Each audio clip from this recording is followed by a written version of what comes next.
Hi everyone! So part 2, this time kung paano naman mag-create ng account, lahat ng kailangan gawin sa broker, kung saan kayo gagawa ng account, yung mga links ilalagay ko dyan sa baba.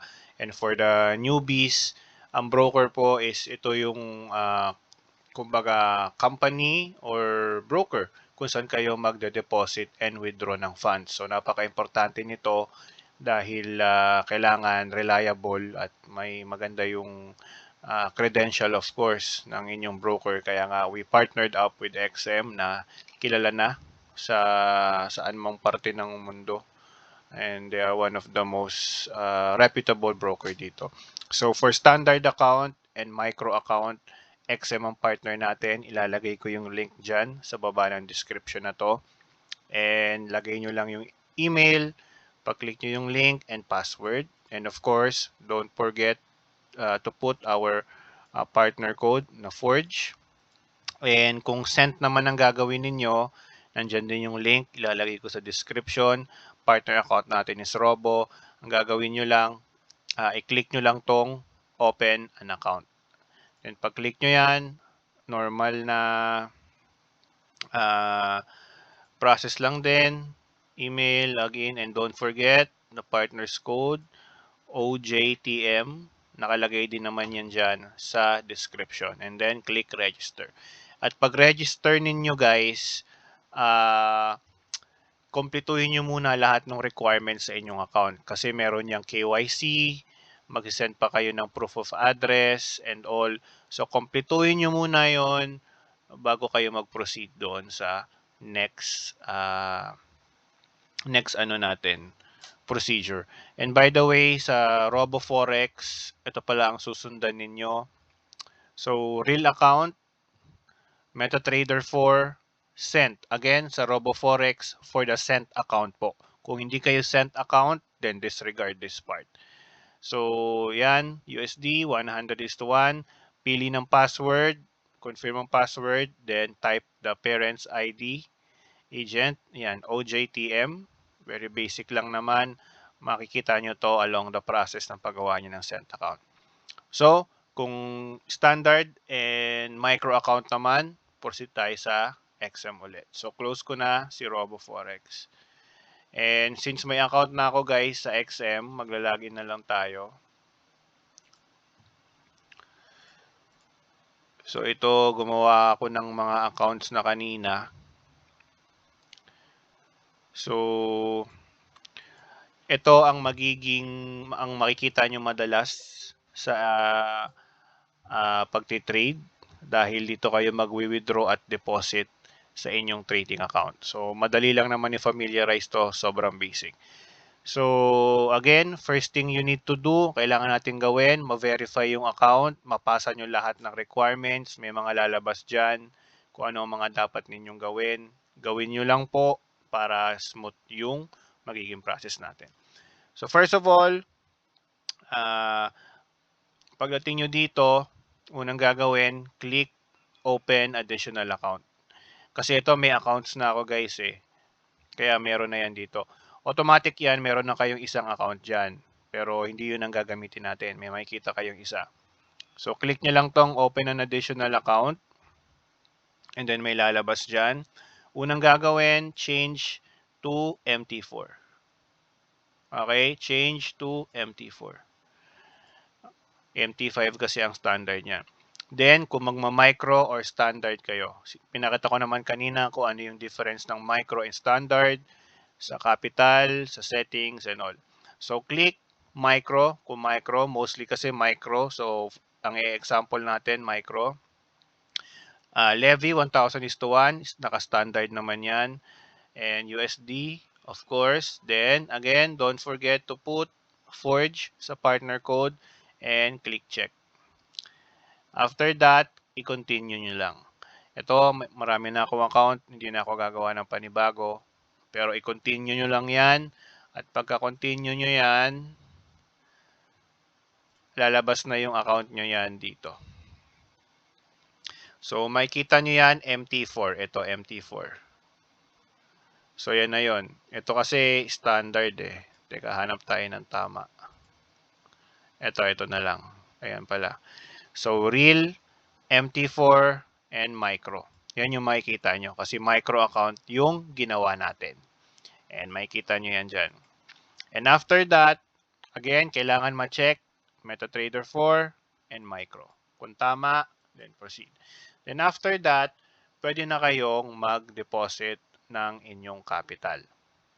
Deposit ng capital is sobrang dali lang. Click lang ang deposit. Supported ni XM ang major local banks natin. Kung crypto kayo, GCash, card, debit, credit. Walang problema. Sa debit card lang, kailangan lang ang mangyayari. Pag nag-deposit kayo ng credit card, for example, $1,000, yung first withdrawal nyo, for example, nag-profit yung EA ng $1,000 din. So, i-withdraw nyo yung $1,000. Mawi-withdraw yung $1,000 dun din sa same card. Ganon kasi ang rule sa credit card. So, kung magkano yung dineposit nyo using your credit card, kailangan ibabalik din yon mismo doon sa credit card na ginamit nyo. So, kapag nag-withdraw kayo, automatically, kung magkano yung dineposit nyo doon sa credit card na yon, yun din ang ibabalik sa inyong or kailangan munang maibalik sa inyong credit card. Pero kung iba naman ang gamit yung mode of deposit, then walang problema.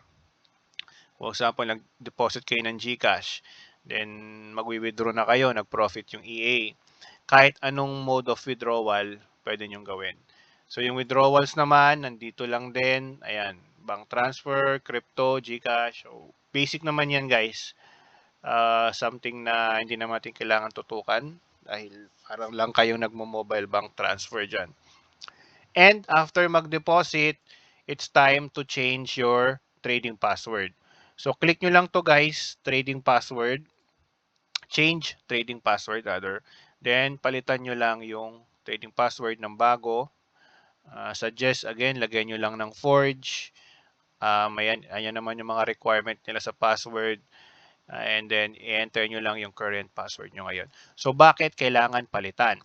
This is for the security of your account. Kasi ang standard ni XM, pag gumawa kayo ng trading account, kung ano yung password ng XM account ninyo, yun din mismo yung magiging password ng trading account ninyo. Medyo magulo, parang inulit-ulit ko lang. Again, yung XM account, itong pinaka-XM nyo na to, okay, iba yan sa mismong trading account na to. Okay? Kasi itong trading account ay ang magagawa lang dito sa login details ng trading account niyo, kagaya nitong password, ay mag-trade lang doon sa mismong account. Yun yung ilalagin nyo kasi sa MetaTrader. So, itong pinaka-XM account ninyo, yan, yung ginawa natin kanina, yan yung mismong account kung saan kayo gagamitin nyo ng withdraw, deposit, etc. So, kaya kailangan natin palitan yung password para lang safety on your end at walang ibang makaka-enter ng inyong account. So, tatanungin ng iba dyan, Sir, bakit kailangan ibigay yung password ng trading account? Kasi po, i-install namin yung EA. At there's no way na may install namin yung EA hanggat hindi namin alam yung password ng inyong account. So, safe yan. Kahit ibigay nyo yung password ng, yan nga, trading account ninyo, wala kaming access sa inyong funds, wala kaming execution na pwede magawa, deposit or withdrawals. In the end, kayo lang ang makakagawa niyan. Kaya nga, it is important to change the password. Ngayon, let's say na-change nyo na yung password. I-DM nyo na yung aming admin. Ayan, nito, server number 1. Ilalagay nyo yan. Copy. MT4 ID. Copy nyo rin yan. And yung password na ginawa nyo. Yung change password nyo kanina. So, yung tatlong yan, isi-send ninyo sa aming admin. Same goes din sa mga magsisend account sa RoboForex. Ang maganda naman sa RoboForex, hindi parehas yung password ng mismong RoboForex account nyo sa trading account. So, specific yung password nila sa trading account na gagawin ninyo. Kaya, mas madali yung process, hindi nyo na kailangan mag-change ng password. Pero, changing password naman, wala pang 1 minute yan. So, madali lang naman yan.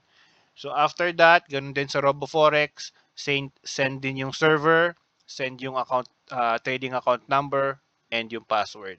Hintayin yung reply ng aming admin. Dahil ang next procedure nyo na is how to avail the EA. Okay, para ma-install na namin yung EA sa inyong account. So I don't know if may nalimutan ako sa process, no. Hindi ko alam kung na-explain ko lahat ng maayos. Pero kung may questions, i-DM nyo lang po yung aming admin. Pasensya na guys kung minsan hindi ako malinaw mag-explain kasi pinipilit kong mapabilis yung video para ayun nga kasi mas mahaba, mas mahirap panoorin, mahirap intindihin, alam ko yan. So I want to keep it short and simple. So again, if you have any questions, DM our admin. Third part of the video, pakipanood.